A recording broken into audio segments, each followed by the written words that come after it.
হঠাৎ চরম দুঃসংবাদ টেলিপাড়ায়।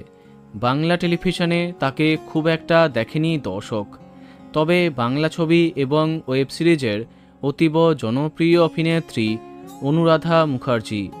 মিঠাই ধারাবাহিকে তাকে সিডের বান্ধবীর চরিত্রে আমরা দেখেছি। সম্ভবত মিঠাই তার একমাত্র ধারাবাহিক।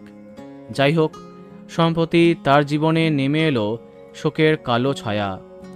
দীর্ঘ লড়াইয়ের পরে বাবাকে হারালেন অভিনেত্রী। হঠাৎই একটি দীর্ঘ পোস্ট করে মনের ভাব ব্যক্ত করেছেন তিনি। অনুরাধা জানিয়েছেন, আমি জানি না কি করে আমি আমার মনের কথা জানাবো, কি করে জানাবো আমি কেমন সময়ের মধ্য দিয়ে যাচ্ছি। গত 8ই জুন আমি আমার বাবাকে হারিয়েছি। বাবার ব্রেন সার্জারি ছিল। টানা 11 দিন পরে আমি তাকে হারিয়েছি। আমি এখনও অচেতন অবস্থায়, জানি না কি করব। অনেক কষ্টে নর্মাল হবার চেষ্টা করছি।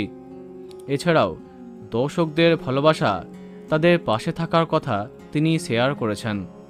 নিজের অভিনয় জীবনে অনেক জনপ্রিয় ছবিতে কাজ করেছেন অনুরাধা, যেমন sweater, Niharika, অলক্ষিস in Goa, Guldasta প্রভৃতি। বন্ধুরা, ভিডিওটি এইটুকুই।